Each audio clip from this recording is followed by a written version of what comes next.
Informação especializada, influente e confiável. Podcast MIT Technology Review Brasil.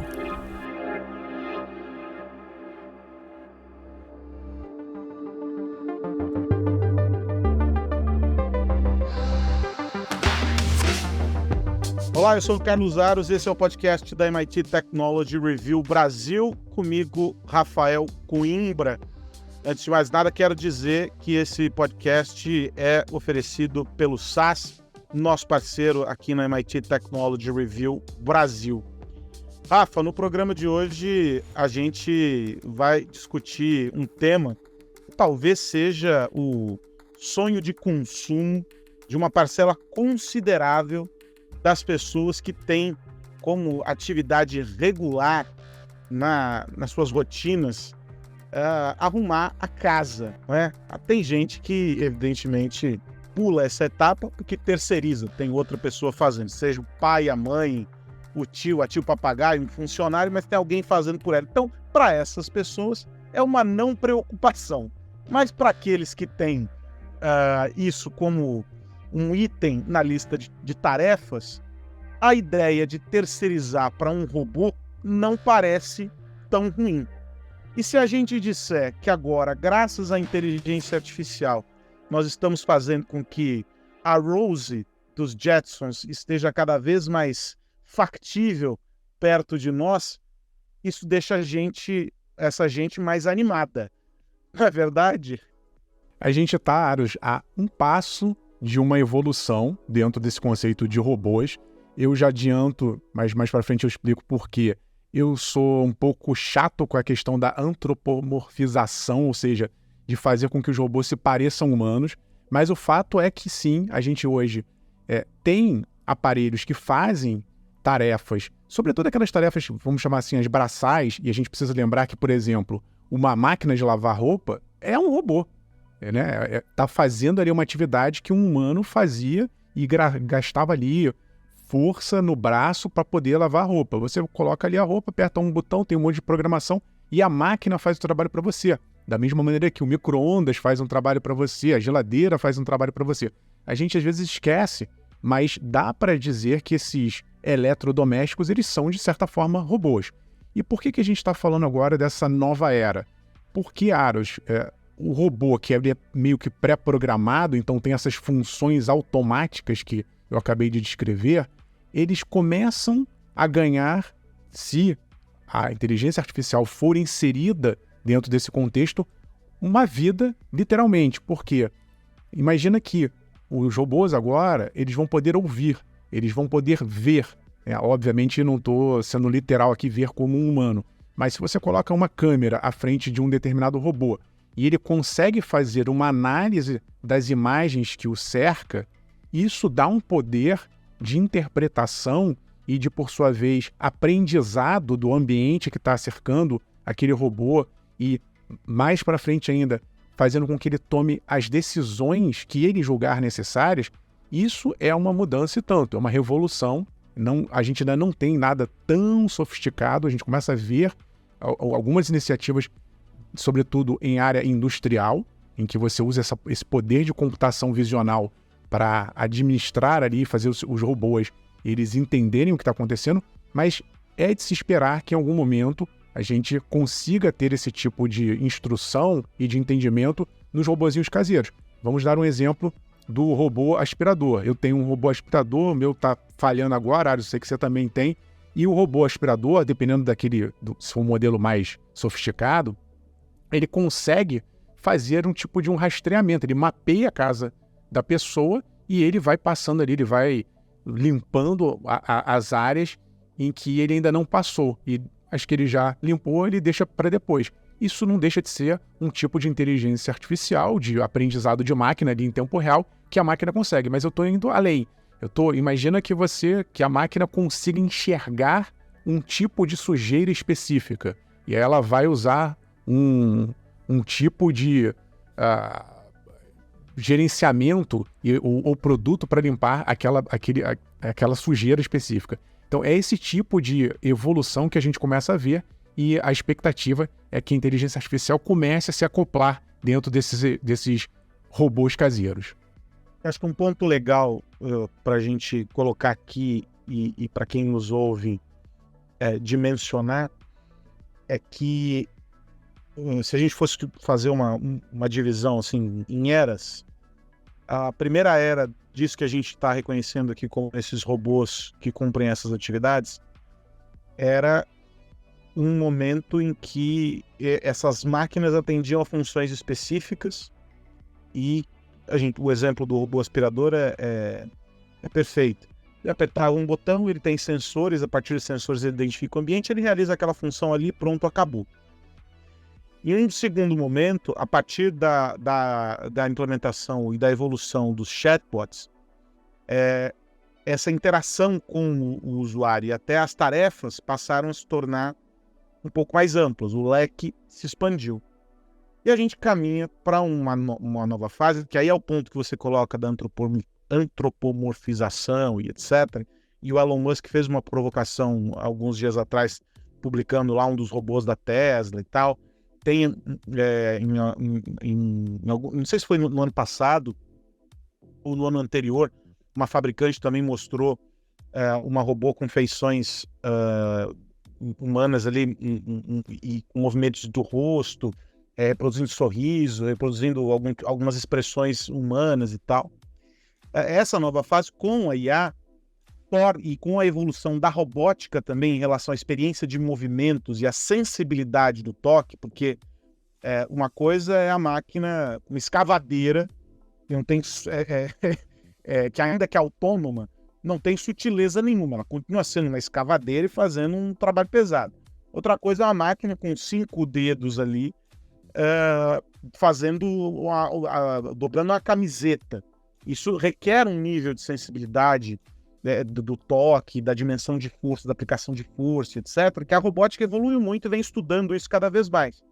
Inclusive por causa da saúde, para o desenvolvimento de próteses e órteses e aquela coisa toda.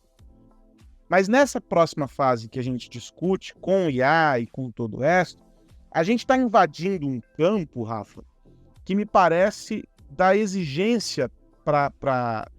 Quando a gente diz assim, ele vai realizar uma tarefa, parece muito bacana numa primeira leitura. A pessoa entende que eu vou apertar um botão, ele vai lá e vai dobrar a camisa e acabou. Nós estamos partindo para um ponto em que essas máquinas, e vou tratar como máquina, porque de fato o são, elas vão estar ali dentro de casa, interagindo e vivendo uma realidade que vai exigir um amadurecimento muito grande nessa relação homem-máquina. E a questão é, será que a gente está pronto para isso? Será que a gente está pronto para compreender o que isso representa socialmente? Porque não é só a realização da tarefa. Há um impacto profundo, porque eu dizer que a inteligência artificial vai roubar empregos é uma abstração e uma meia-verdade em vários aspectos, mas é uma coisa, uma forma de perceber. A outra coisa diz, olha, a inteligência artificial vai roubar empregos e em um hotel, em vez de ter a camareira, eu ter robôs interagindo ali. Isso muda a perspectiva social do impacto que essas máquinas têm sobre as nossas vidas. Será que a gente está preparado para isso? Acho que tem muita coisa para acontecer aí, Aros, e é interessante você tocar nesse ponto porque existem funções diferentes. Então, o que você está colocando aqui é o robô que vai representar ali uma função humana e que só é atribuída a um humano. Eu acho que quando entra essa questão social, ou vou colocar aqui mais um componente, né? Um robô que vai fazer eventualmente companhia. A gente sabe que tem um problema muito grave no mundo como um todo, em média, mas sobretudo em alguns países, vou dar um exemplo, o Japão, em que a população é muito idosa e começa a ficar solitária e não tem companhia. E já há testes, inclusive, em alguns países como o Japão, para que os robôs, esses com essa feição humana e características, né, simulando características humanas, possam fazer algum tipo de companhia para as pessoas. Será que é ruim isso? Talvez não seja a mesma coisa que um humano, mas talvez seja melhor do que não ter um humano ali fazendo companhia para uma pessoa solitária. Então a gente ainda está explorando prós e contras dessa humanização em algumas partes. De outra maneira, olhando por um outro lado, Aros, o que eu queria chamar a atenção quando eu estava falando aqui de não tentar copiar um humano, por exemplo, será que a melhor forma de andar, de um robô andar, é com duas pernas? A gente vê, você estava falando aí dos robôs do Elon Musk, né? Vai andando lá, aquele bem robô humanoide mesmo, 2 braços, 2 pernas, ainda meio lento. É difícil pra caramba fazer o que a gente faz. A coordenação motora fina de uma pinçada nossa, se a gente pegar o polegar com o indicador, é algo extremamente difícil e complexo do ponto de Foram vista... alguns milhões de anos de evolução, inclusive. Pois é, mas, ao mesmo tempo, Aros, isso foi feito, né? Essa nossa evolução, ela foi feita para determinadas funções em determinados ambientes. Concorda comigo que a melhor forma de se locomover não é com 2 pernas? Se fosse assim, o carro teria 2 pernas e não 4 rodas. Então, o robozinho aspirador, voltando ao que a gente estava falando aqui, ele vai funcionar num plano muito melhor com rodinhas do que com 2 pernas. Teria que ter muito mais engenharia ali sofisticada para ele ficar andando com 2 perninhas só para simular um humano, e isso não funcionaria. Então, é importante que a gente, se a gente for pensar num robô do ponto de vista bem pragmático mesmo, de executar tarefas complexas, que a gente, às vezes, pense em formas diferentes da humana. Outro exemplo que eu acabei de citar aqui do micro-ondas. Como é que a gente esquentava a comida? Fazia fogo, dava um trabalho, cortava a lenha, tinha que fazer faísca, fazia fogo e aí esquentava a comida.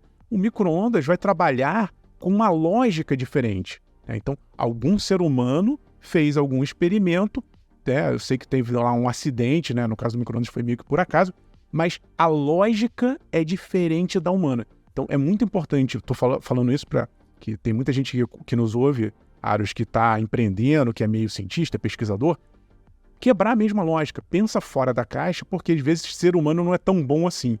Mas, obviamente, para essas outras funções, voltando ao que a gente estava falando aqui das características humanas, sim, existe um movimento de se humanizar, a gente vê isso agora com a inteligência artificial multimodal, generativa, o texto que aparece ali, ele começa a ficar com uma linguagem mais humana. Isso cria uma aproximação. É interessante porque a gente começa a ter uma relação de mais proximidade. A gente vai aceitando. No início é meio estranho, você fala, pô, caramba, é uma máquina mesmo que está escrevendo isso, mas é tão parecida com o humano, daqui a pouco isso começa a acontecer também com a voz, daqui a pouco com o rosto, daqui a pouco com a emoção. Essa evolução toda, em algum momento, sim, fará com que a gente converse com a máquina de uma maneira muito fluida. Eu acredito que a gente vai, sim, abstrair essa barreira inicial vai ter, talvez, ali um momento de estranhamento, mas em algum momento a gente vai conversar naturalmente com a máquina vai ser a nossa companheira e eu acho que a gente vai, nesse caso, sim,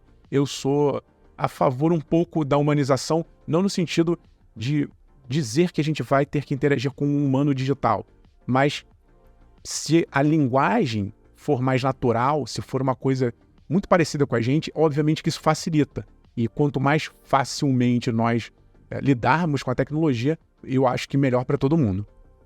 E tem um ponto curioso nessa história, que mesmo os pesquisadores que são grandes entusiastas de aplicações mais complexas e que estão buscando isso, reconhecem que hoje ainda há um sem número de atividades restritas ainda aos humanos. Talvez por pouco tempo. É uma questão de tempo até que se encontre uma alternativa. Muitos deles dizem que entre as peças que faltavam está a inteligência artificial e os seus inúmeros desdobramentos. Então, portanto, com essa peça, que é uma peça importante para reunir todas as outras, os avanços passam a ser consideráveis, notáveis. Não foi à toa que o Elon Musk fez aquela provocação postando vídeo e tal. De alguma maneira, a Boston Dynamics também posta os vídeos dos... não sei, são cachorros aquilo, não sei dizer. Mas, tem o cachorro e tem o humanoide também. Tem o humanoide, mas o cachorro o cachorro que mais acabou viralizando, né, aquela coisa toda, porque tem o objetivo de encantar, de criar uma mística em torno disso tudo, porque a gente sabe que no fim do dia o marketing é a alma do negócio. Mas faltam ainda algumas etapas e alguns processos importantíssimos. Eu acho que aí é nesse ponto, a gente falou, por exemplo, na semana passada de AR e VR, né? E a gente dizia que é preciso haver uma prova de valor efetivo para que a inserção no mercado de maneira mais ampla se dê com a adoção dos usuários. As pessoas têm que comprar a ideia, né? E eu acho que aqui é nesse ponto que entram as especificidades e como cada setor da economia, cada setor da sociedade vai aderir a esse movimento, entendendo que, olha, eu posso, a partir dessa experiência que se tem, eu posso orientar o desenvolvimento para uma determinada atividade. E aí a gente vai ter o agronegócio entrando, a gente vai ter a indústria entrando, e talvez o que hoje a gente entenda como robôs que cumprem uma finalidade, a gente fala, os robôs donos de casa, vamos colocar dessa maneira, eles talvez sejam uma parcela ínfima nesse primeiro momento daquilo que vai ser explorado. Porque o verdadeiro potencial vai estar em áreas mais maduras do que o universo doméstico, que já tem uma penetração mais profunda, né, já contam com uma penetração mais profunda de tecnologias e da robótica. A indústria, por exemplo, é altamente robotizada. Então, que adaptações vão precisar ser feitas? Como isso altera essa dinâmica? E aí outros serviços, né, outras áreas vão aderindo e a gente vai ter transformações. Nós citamos, por exemplo, como na realidade aumentada, na realidade virtual, engenharia, enfim, alguns segmentos foram se apropriando da tecnologia e investindo para esse desenvolvimento. Então pode ser que isso que hoje a gente olha e fala assim, poxa, é o robô que vai dobrar roupas, é o robô que vai ser o mordomo ou qualquer coisa do gênero. E isso no fim, se viabilize como uma parte muito menor desse grande negócio. Ela é o chamariz, mas ela não é aqui, do ponto de vista de marketing, mas ela não é o que efetivamente vai gerar receita para esses negócios que hoje não lucram. Hoje eles são verdadeiros ralos por onde escorrem alguns muitos milhões de dólares de pesquisa e de desenvolvimento que geram conhecimento, que demanda novos conhecimentos e assim sucessivamente. Então, eu acho que a gente está nesse momento também da indústria olhar e dizer, poxa, olha, eu aqui desse setor posso me apropriar disso de tal e tal maneira. E a coisa caminhar. E aí, para isso, a gente não precisa necessariamente mimetizar um ser humano. O robô pode ser simplesmente um robô. E as adaptações físicas que vão surgir como necessidade disso vão dar conta da especificidade, que é o que você dizia. O desenvolvimento do ser humano se deu para um determinado fim, a sobrevivência, o que quer que se queira aí, no caminho que a gente quiser olhar para a escolha, e aí a gente vai aplaudir Darwin. Mas o lance todo é o quanto a gente vai investir para fazer com que isso, que é uma grande ideia, um grande chamariz, quase um fetiche das pessoas, se materialize em produto e em resultado para os negócios. Porque é isso que paga a conta desse desenvolvimento no fim, né? O Ario, só queria fazer uma reflexão aqui em cima dos robôs domésticos, que é a seguinte: existe e sempre existiu uma grande ilusão, uma grande expectativa de que os robôs, as máquinas, nos poupariam tempo e nós teríamos, portanto, mais tempo livre para fazermos o que quisermos, né? Aí pergunto para você, imagina uma pessoa que tem em casa máquina de lavar roupa, máquina de secar roupa, máquina de lavar louça, robô aspirador, todos os eletrodomésticos que você puder imaginar. Pergunto, essa pessoa hoje, ela tem mais tempo livre? Ou ela, com esse tempo livre, arrumou mais função para fazer? Essa é uma reflexão que fica, porque existe essa ilusão de que os robôs vão trabalhar, a gente vai ficar na praia tomando bons drinks e, na verdade, até hoje isso não aconteceu. Por isso que o grande investimento tem que ser em um robô que faça Negroni, porque aí ele vai estimular você a ficar tomando um bom drink. Ô, Rafa, mas vamos olhar por um outro caminho, que talvez seja uma outra possibilidade para isso tudo, que é o disso não prosperar da maneira como a ficção científica colocou. Não num futuro próximo, tá? Vamos fazer esse exercício de que nada deu certo. Ainda assim, a gente colecionou uma porção de aprendizados interessantes. né? Eu citei aqui a robótica com alguns avanços importantes. Eu tive a oportunidade de visitar a fábrica de próteses e órteses da ACD aqui em São Paulo, no ano passado, para fazer um documentário. E eu fiquei impressionado com o alto nível de tecnologia que eles têm lá para desenvolver as próteses e as órteses e etc. E o desenvolvimento de materiais, o pensar do movimento que tem que ter uma determinada prótese e aquela coisa toda. A medicina se beneficia muito disso, e esse é o exemplo aqui no campo da medicina, mas a robótica evoluiu também em vários aspectos, afetando e alterando outras indústrias, desenvolvimento de sensores, né, o próprio desenvolvimento de materiais, de ligas e etc. O que sobra para nós como aprendizado, que talvez não se aplique nessa ideia da Rose, né, como eu brinquei no começo, desse robô que vai ficar perambulando por aí e fazendo as coisas por nós. O que sobra como aprendizado que a gente está já hoje colecionando e aplicando em outras áreas, na tua visão? Enquanto você estava falando, Aros, você falou aí de medicina, eu estava pensando numa questão chamada confiança. Porque, obviamente, né, como você falou, em indústria, você tem uma parte pesada que a máquina faz melhor do que a gente e, obviamente, vai nos poupar esforços. E as máquinas tendem a ser mais precisas. Então, se você for imaginar ali um robô, né, o Elon Musk tem lá na Neuralink, quem faz o implante cerebral é um robô, é como se fosse uma máquina de costura que coloca eletrodo no cérebro de um bicho e ele quer colocar daqui a pouco no cérebro de um humano. Se a gente for analisar, dá medo. Fala, pô, eu vou deixar um robô instalar um eletrodo no meu cérebro. Mas se você for pensar do ponto de vista bem objetivo, a máquina não treme, a máquina não espirra, a máquina ela está concentrada na tarefa que foi dada a ela e ela vai executar provavelmente aquilo ali com muita precisão. A mesma coisa um avião, né? Um avião ele é basicamente um robô. Os aviões mais modernos, eles praticamente voam sozinhos, né? De maneira toda computadorizada. Por que tem piloto, copiloto, tripulação? Porque a gente ainda tem alguma coisa ali que se a máquina, Aros, não é boa em reagir a coisas que ela nunca viu. Isso o ser humano ainda dá de 10. Então surgiu alguma coisa ali muito imprevista, muito fora do manual de instruções, a máquina muitas vezes não sabe o que fazer e aí dá o problema.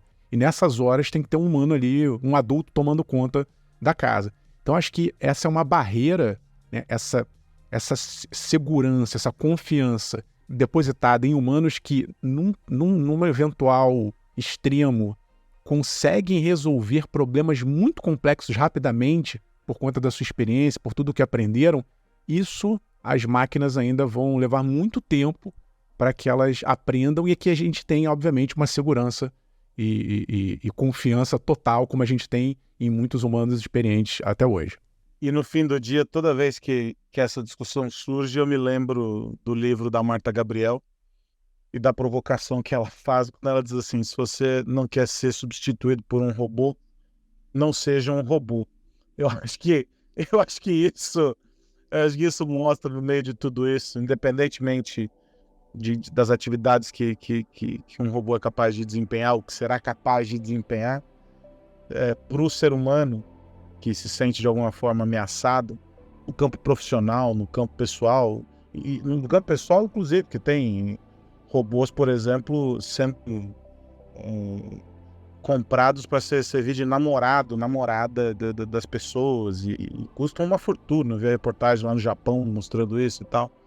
Então, o grande ponto é investir nas características humanas. E eu acho que é o que te diferencia, né? É o que você estava dizendo. O ser humano é bom de reagir no susto, de trabalhar no improviso, na adversidade. E nisso e em outras coisas. Acho que a questão mesmo é identificar isso para conseguir potencializar essas habilidades. Momento Data Insights, apresentado por InterSystems. De volta com o nosso momento Data Insights aqui na MIT Technology Review Brasil. Essa nossa jornada em parceria com a InterSystems. Estamos falando sobre Open Health. E no meio desse processo a gente fala sobre vários outros temas que estão conectados. A gente já falou sobre a visão do paciente, a gente já falou sobre o uso de dados, a gente já falou sobre os desafios da integração entre todos os elos dessa corrente para fazer com que o processo de digitalização aconteça de maneira ampla, de maneira a alcançar os benefícios que as empresas querem para si, para o negócio e também para o paciente. E agora a gente precisa entrar em um tópico que, de alguma maneira, vai esbarrar no... Nossa, Aros, mas isso é burocrático demais, isso não tem nada a ver com tecnologia. E eu vou dizer que tem tudo a ver com tecnologia. Nosso tema agora, inclusive conectado com o tema da semana passada, é proteção de dados. Vamos falar sobre a Lei Geral de Proteção de Dados e falar sobre como as empresas lidam com a questão da governança. À medida que a gente tem cada vez mais dados, à medida que a gente tem cada vez mais interfaces, mais portas de conexão com o mundo, a gente precisa aumentar nossa capacidade de entender todos esses processos. E a gente tem o fator adicional da Lei Geral de Proteção de Dados, com uma lente de aumento sobre o que as empresas estão fazendo, visando, claro, a proteção do consumidor. Quero já trazer de volta aqui os meus companheiros nessa aventura, o Marcos Simão, que é Sales Manager da InterSystems, e também o João Alvarenga, que é diretor executivo de TI e Digital do Grupo Fleury. Senhores, na semana passada, a gente trouxe uma visão geral sobre como cada pedaço da cadeia se conecta para promover a integração e para promover essa experiência customizada para o paciente. E a premissa disso, o uso dos dados e o uso correto, cirúrgico, com o perdão do trocadilho aqui para a saúde, João, mas o uso cirúrgico das ferramentas de tecnologia, né? E o Marcos falava sobre como a InterSystems se conecta nisso, nesses diferentes momentos. E aí eu quero olhar aquilo que para vocês, eu imagino, seja um core do negócio muito importante, que é a gestão dessas informações.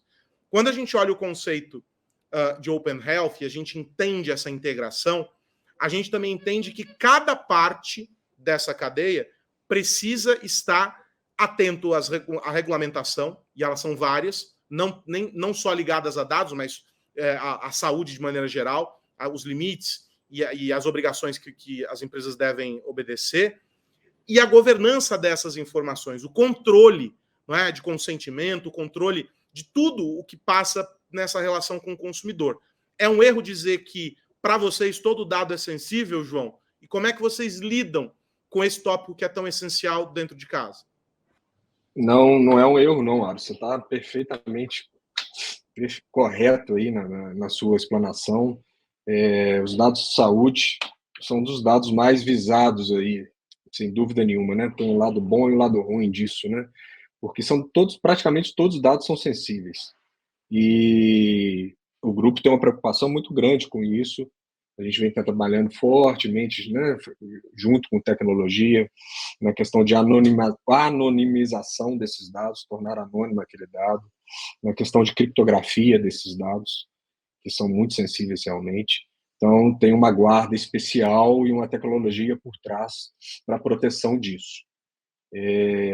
A gente teve aí, né, de 2 anos para cá, oriundo aí de leis europeias, né, e americanas, da GDPR, virou a LGPD aqui no Brasil, que traz pontos positivos para o paciente, né, para o cliente de saúde. Tem uma preocupação legítima com esses dados sensíveis, isso é fato. Tem coisas positivas como a portabilidade, que eu citei no primeiro episódio, né, o dado é seu, você pode pedir para transferir de uma instituição para outra instituição, como a gente faz hoje com a telefonia celular, né, o número é nosso.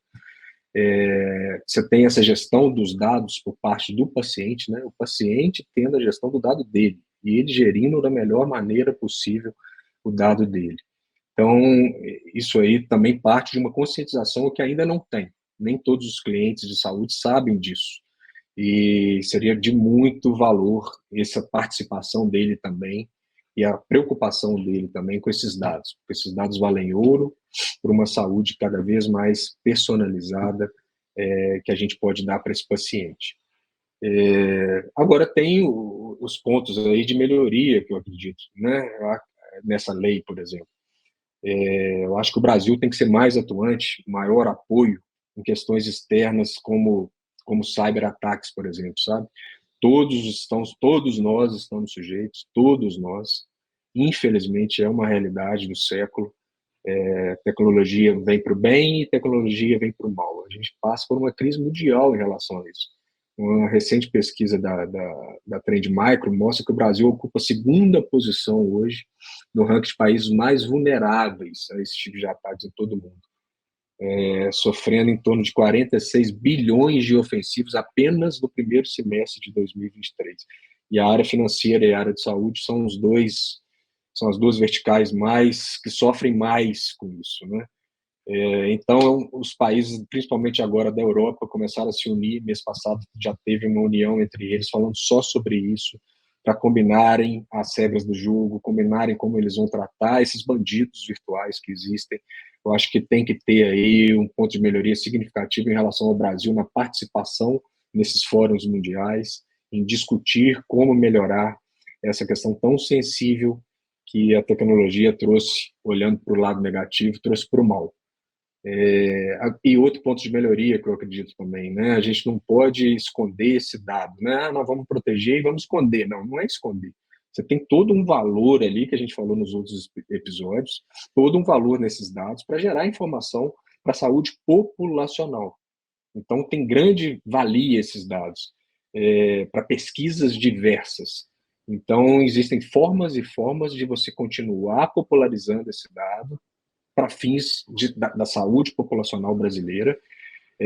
Então, nem 8 nem 80, sabe, Ars? Eu acho que tem que ter ali um meio termo para, mesmo com toda essa lei, a gente também ter coisas boas a serem feitas com essa lei. Não somente olhar para o lado punitivo da coisa.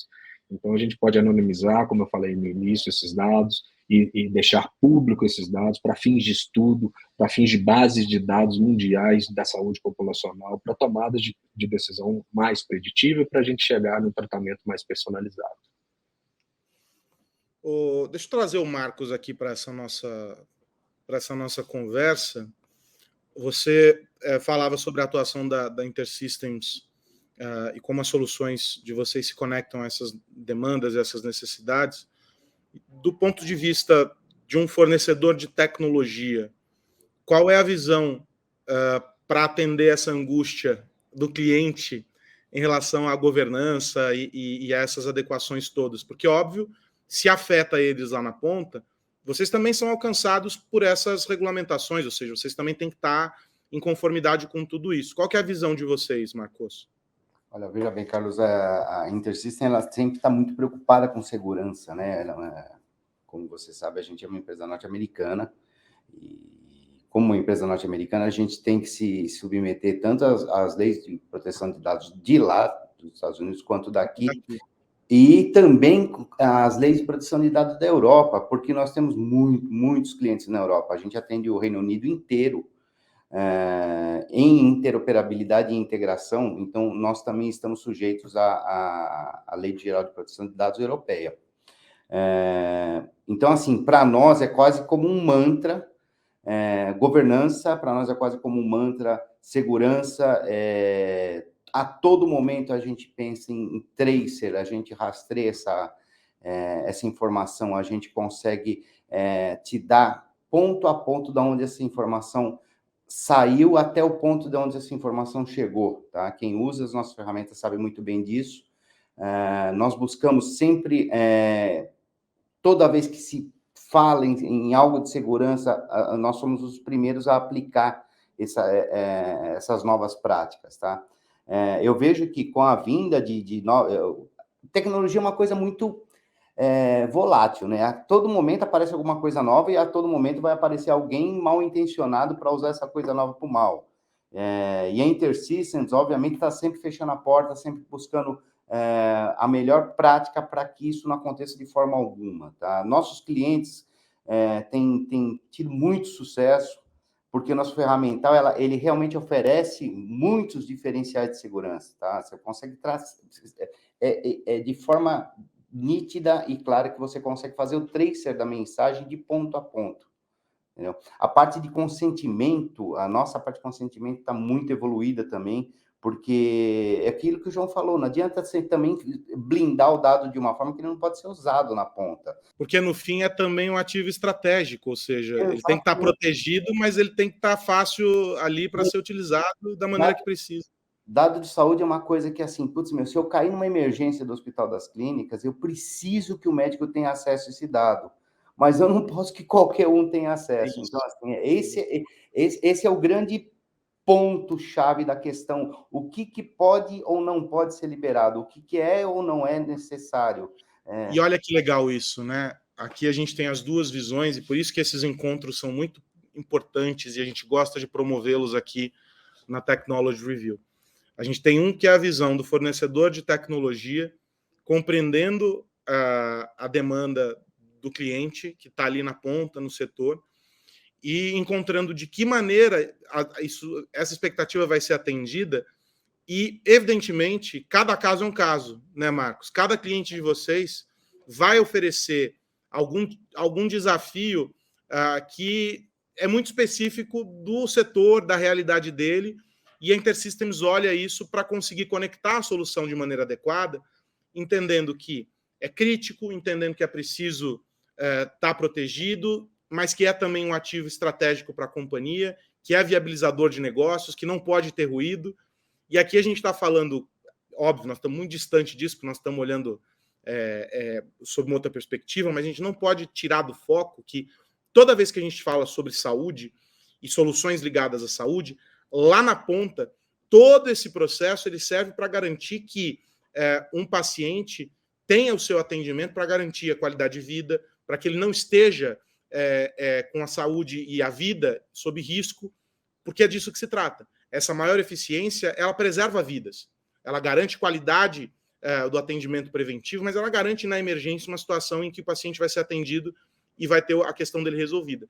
Por isso, quando a gente fala sobre dados, a gente pensa, isso é crítico, isso não é, a gente está muito distante do paciente lá na ponta.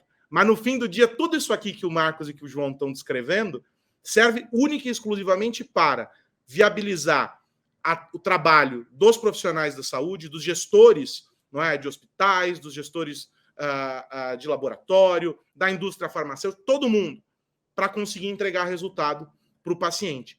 E isso é o mais fascinante desse processo de digitalização e quando a gente pensa em Open Health e tudo mais. Eu ia falar sobre IA agora, mas a gente estourou o nosso tempo. Para eu não levar bronca, vocês topam falar sobre IA comigo na próxima semana? A gente deixa essa bola pendurada? Pode ser? Combinado. Então, na semana que vem, o Marcos Simão, Sales Manager da InterSystems, e o João Alvarenga, diretor executivo de TI e Digital do Grupo Fleury, vão falar sobre inteligência artificial generativa, soluções de inteligência artificial associadas à saúde e como isso está revolucionando o setor. Esse é o Momento Data Insights, uma parceria da MIT Technology Review com a InterSystems. A gente se encontra na semana que vem. Até lá! Momento Data Insights, apresentado por InterSystems.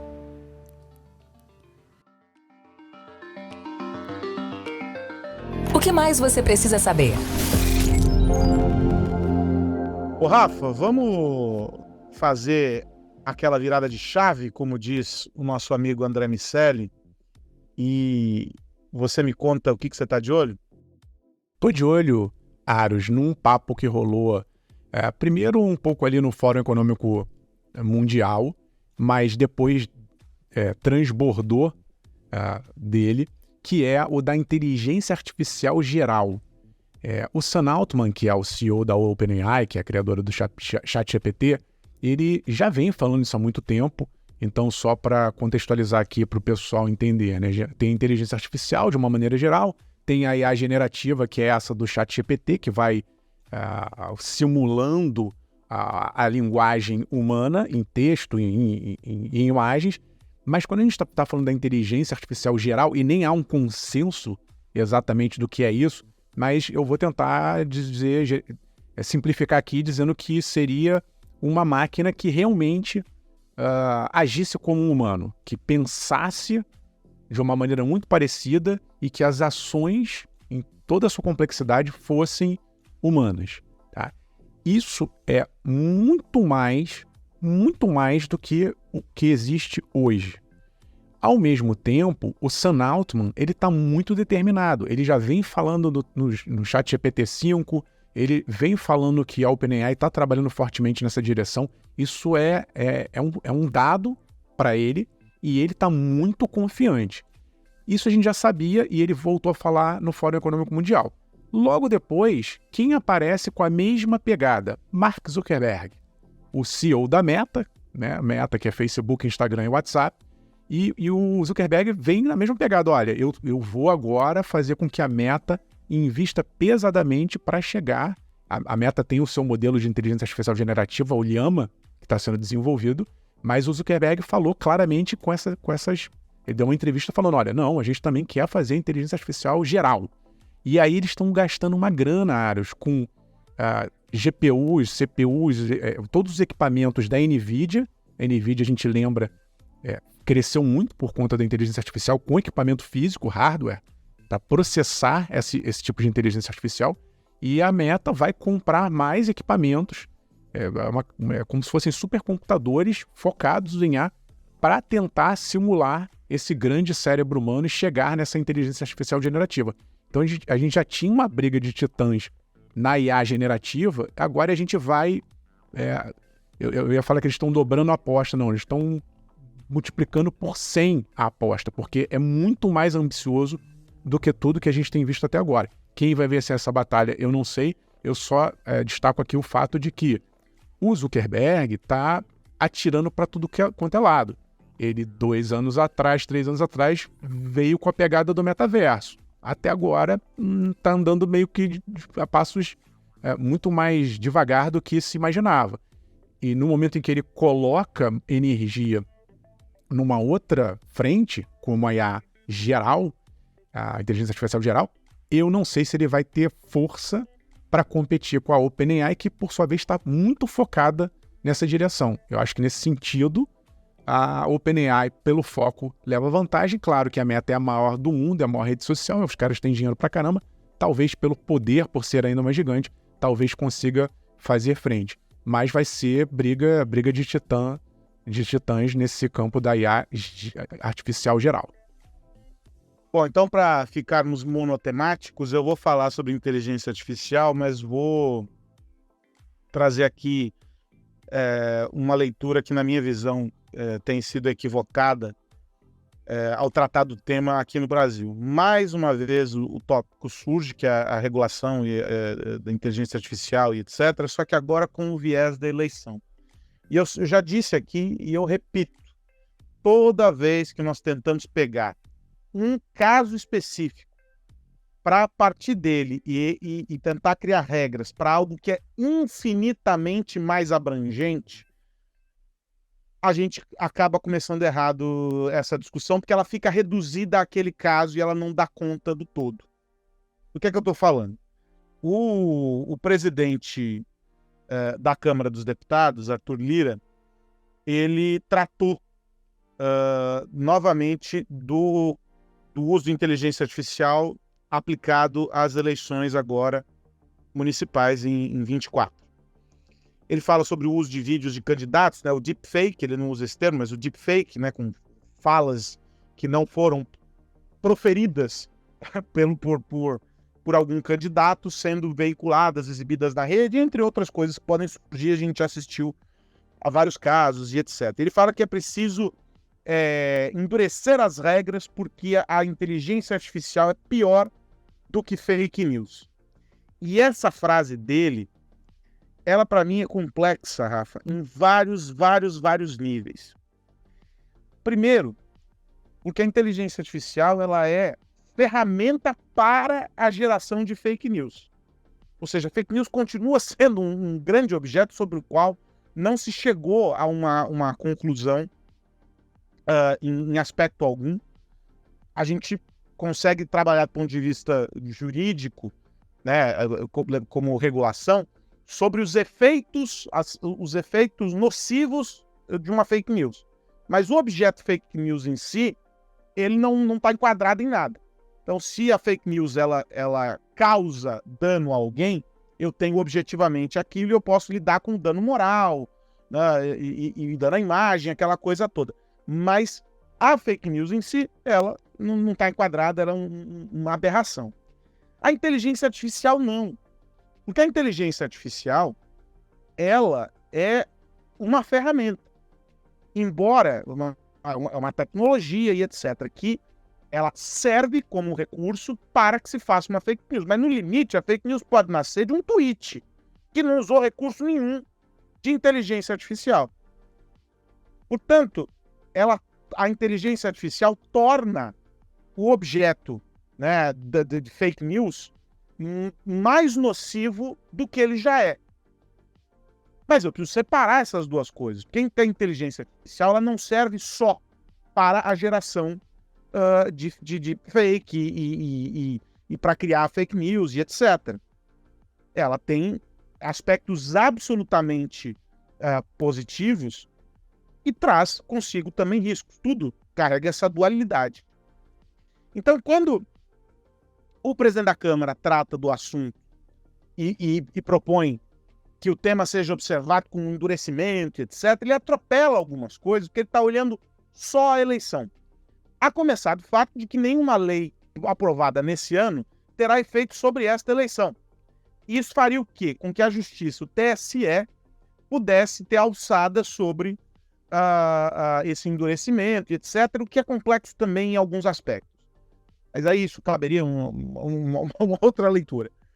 Mas aqui o ponto é, há projetos no Congresso que tratam, com audiência pública, aquela coisa toda, que tratam da regulamentação de inteligência artificial. Me parece, portanto, que já que existe esse interesse, essa preocupação tão grande, nós deveríamos recuar 2 passos e olhar para essa discussão ampla e não focada na eleição. Porque discutir fake news e discutir inteligência artificial com o foco da eleição é um reducionismo dos maiores que existe. Porque são 2 temas que, embora correlatos, são absolutamente distintos. Eles se relacionam em algumas coisas, mas eles divergem e se separam lá à frente em milhares de outros, que precisam ser discutidos com a amplitude e não com o véu de um único tema a ser concentrado. Porque se a fake news pode levar no limite o eleitor a um erro, discutir um tema também sob a perspectiva única e exclusiva de um aspecto que envolve esse tema, pode levar o legislador também a um erro que pode custar muito caro. Então, essa fala do presidente Lula tem sido acompanhada por falas de outros políticos, tem mais gente falando, também tem ministros do Supremo, e, enfim, há um conjunto de pessoas falando e que talvez elas não tenham compreendido a dimensão do tema, porque elas estão bitoladas de alguma forma em um único aspecto.